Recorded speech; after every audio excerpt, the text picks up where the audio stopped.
மிதுன ராசியை பொறுத்த வரைக்கும் மன கஷ்டம், பண கஷ்டம், அவமானம், ஏமாற்றம் இதுக்கு நடுவில் தான் உங்களுடைய வாழ்க்கையை நீங்கள் நகர்த்திக்கிட்டு இருக்கீங்க அப்படின்றது நிதர்சனமான உண்மை.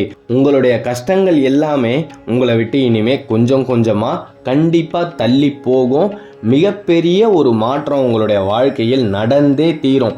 இந்த உலகத்தில் படைத்தல், படைத்த உயிர்களை காத்தல், காத்து கொண்டிருக்கின்ற உயிர்களுக்கு ஏதேனும் ஆபத்து வந்தால் அழித்தல் அப்படின்னு 3 தெய்வங்கள் 3 விதமாக இருக்கும்போது உங்களை காத்து கொண்டிருக்கும் தெய்வம் அப்படின்றது அந்த வெங்கடாச்சலபதி மட்டுமே தான். நாராயணன் 24 மணி நேரமுமே அவருடைய மனசில் நாராயணா நாராயணா அப்படின்னு சொல்லிக்கிட்டே தான் இருப்பாராம்.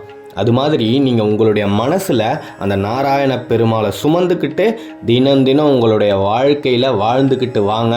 நிச்சயமாக உங்களுக்கு வரக்கூடிய அனைத்து கஷ்டங்களில் இருந்தும் உங்களை அந்த ஸ்ரீமன் நாராயணன் காத்தே தீருவார். இது மாற்ற முடியாத கருத்து அன்பர்களே.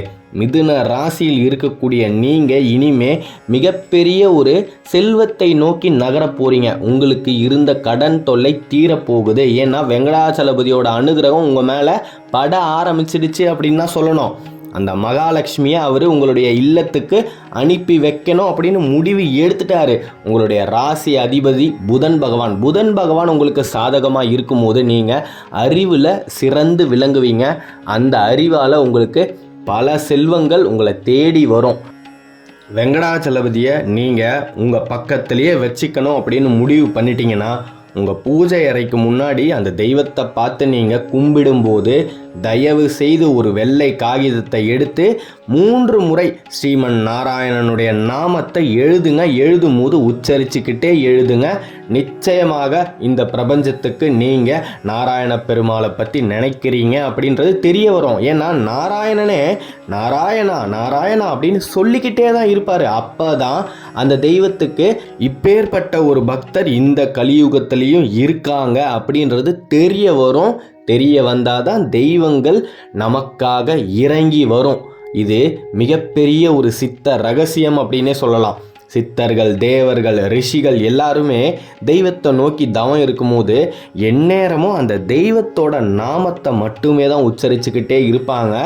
தெய்வம் தரிசனம் கொடுத்ததுக்கு அப்புறம் தான் அவங்களுக்கு தேவையான வரத்தையே கேட்பாங்க. அப்படி இருக்கும்போது நீங்கள் உங்கள் வீட்டில் சாமி கும்பிடும் போதும் உங்களுக்கு பிடிச்ச வெங்கடாச்சலபதியோட நாமத்தை ஒரு வெள்ளை காகிதத்தில் எழுதுங்க. அலுவலகத்தில் நீங்கள் வேலை பார்க்கும் போதும் உங்களுக்கு ஏதாவது ஒரு மன கஷ்டம் ஏற்பட்டுச்சா உடனே அங்கே வெள்ளை காகிதம் கிடைச்சா பரவாயில்ல, இல்லைனா ஒரு 3 முறை மனசுக்குள்ளேயே ஓம் நமோ நாராயணா அப்படின்னு உச்சரித்து பாருங்க. நிச்சயமாக உங்களுடைய மனம் தெளிவாக ஆகும். முடிஞ்சா இப்போ கூட கமெண்ட்ல பதிவிடுங்க ஓம் நமோ நாராயணா அப்படின்னு. நீங்கள் பதிவிடும் போதே உங்களுக்கு ஒரு மிகப்பெரிய பிரகாசமான ஒரு தெளிவு வரும் அன்பர்களே. மிதுன ராசி அப்படின்னாலே தண்ணிக்குள்ளே அழுதுகிட்டு இருக்கிற மீனை போல தான் நீங்கள் அழுறது யாருக்குமே தெரியாது. நீங்கள் படுற கஷ்டம் யாருக்குமே புரியாது. உங்களை காக்கும் தெய்வம், இந்த கலியுகத்தில் உங்களை ரட்சிக்கும் தெய்வம் அப்படின்னா அந்த ஸ்ரீமன் நாராயணன் மட்டுமே தான். மகாபாரதத்தில் அர்ஜுனனுக்கு எப்படி பக்க துணையாகவே இருந்தாரோ அதே மாதிரி இந்த கலியுகத்தில் மிதுன ராசிக்கு துணையாக நிற்கக்கூடிய ஒரே ஒரு தெய்வம் ஸ்ரீமன் நாராயணன் மட்டுமே தான். இந்த ஆண்டில் முடிஞ்சா நாராயண பெருமாளுடைய திவ்ய ஸ்தலங்கள் ஏதாவது ஒரு ஸ்தலத்துக்கு நீங்கள் போயிட்டு வாங்க. அப்படி கண்டிப்பாக போயிட்டு வந்தீங்க அப்படின்னா உங்களுடைய வாழ்க்கை சுபிக்ஷமாக மாறுறத உங்களாலேயே பார்க்க முடியும். நீண்ட நாளாகவே ஒரு குழப்பத்தில் இருக்கிற நீங்கள் மிகப்பெரிய ஒரு தெளிவு அடைவீங்க. எதை செய்யணும், எதை செய்யக்கூடாது, எந்த வழி நல்ல வழி, எந்த வழி நமக்கான வழி இல்லை அப்படின்னு நீங்களே முடிவெடுக்கக்கூடிய ஒரு திறன் உங்களுக்கு வரும். எப்பயுமே நீங்கள் அடுத்தவங்களை தானே கேட்டுக்கிட்டே இருப்பீங்க. இதை பண்ணலாமா, இதை பண்ணக்கூடாதா, எனக்கு இது சரியாக வருமா வராதா, அடுத்தவங்களும் என்ன பண்ணுவாங்க நீங்கள் கேட்குறீங்க அப்படின்னு அவங்க தவறான வழியில் மட்டுமே தான் உங்களை செலுத்திக்கிட்டே இருப்பாங்க. காரணம் நீங்கள் வளர்றது அவங்களுக்கு பிடிக்காது. அதனால் உங்களை தப்பான வழியில் மட்டுமே தான் உங்களை செலுத்துவாங்க. தப்பான வழியை மட்டுமே தான் இது நாள் வரைக்கும் உங்களுக்கு காட்டிக்கிட்டும் இருந்தாங்க.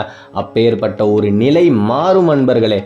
உலகையும் ஆட்டி படைக்கும் கிருஷ்ண பரமாத்மா அர்ஜுனனுக்கே வழி காட்டும்போது உங்களுக்கும் வழி காட்டுவார் அப்படின்றதுல மாற்று கருத்தே கிடையாது. அவரை நம்பணும். கிருஷ்ண பரமாத்மாவை நம்பியவர் இது நாள் வரைக்கும் வாழ்க்கையில் தோற்றதாக சரித்திரமே கிடையாது. நீங்கள் ஏதாவது ஒரு திவ்ய ஸ்தலத்துக்கு தயவு செய்து போயிட்டு வாங்க. இந்த கோயிலுக்கு தான் போகணும், இந்த சிரேஷ்டமான கோயிலுக்கு தான் போகணும் அப்படின்னு நான் சொல்லவே மாட்டேன். உங்களுடைய இல்லத்துக்கு பக்கத்தில் இருக்கக்கூடிய ஏதாவது ஒரு சிறிய கோயிலாக இருந்தாலும் சரி, நாராயண பெருமாளை போய் தரிசிச்சுட்டு வாங்க. உங்களுடைய வாழ்க்கையில் நிச்சயமாக மாற்றம் அப்படின்ற ஒன்று வந்தே தீரும். நீங்கள் பட்ட கஷ்டங்கள் கொஞ்சம் கொஞ்சமாக உங்களை விட்டு விலகிறத உங்களாலேயே பார்க்க முடியும். முக்கியமாக முதலில் விலகக்கூடிய பிரச்சனை அப்படின்றது கடன் பிரச்சனை விலகும்.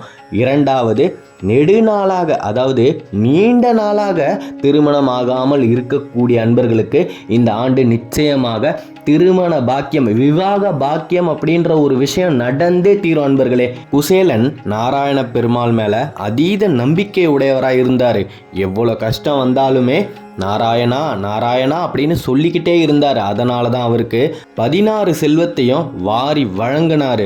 அது மாதிரி நீங்கள் அந்த கிருஷ்ண பரமாத்மாவை நம்பிக்கையோட வேண்டி பாருங்க. எதிர்காலத்தை பற்றி ரொம்ப தினமுமே நினச்சி மன வருத்தப்பட்டுக்கிட்டே இருக்கீங்க, கவலைப்பட்டுக்கிட்டே இருக்கீங்க. எந்த மனக்கவலையுமே இல்லாமல் உங்களுக்கு இருக்கக்கூடிய அனைத்து பிரச்சனைகளையுமே அந்த கிருஷ்ண பரமாத்மா கிட்ட விட்டுட்டு நீங்கள் அவர்கிட்ட சமர்ப்பணம் செய்யுங்க. நிச்சயமாக அவரே உங்களுக்காக இந்த கலியுகத்தில் இறங்கி உங்களுக்கு தேவையான அனைத்து விஷயங்களையுமே உங்களுக்கு சாதகமாக அமைத்து கொடுப்பார் அப்படின்றது ஒரு மிகப்பெரிய உண்மை அன்பர்களே. கடந்த காலத்தில் தொழிலில் உங்களுக்கு சரிவு இருந்திருக்கலாம்.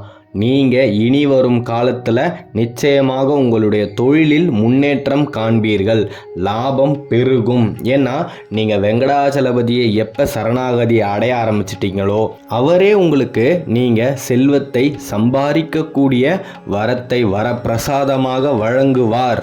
மிதுன ராசியில் இருக்கக்கூடிய அனைத்து அன்பர்களையும் நான் வேண்டி கேட்டுக்கொள்வது ஒன்று தான். மன அழுத்தத்துக்கு மட்டும் ஆளாகாதீங்க.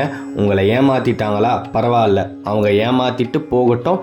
நீங்கள் அவங்களுக்கு எந்த கெடுதலும் நினைக்காம இருங்க.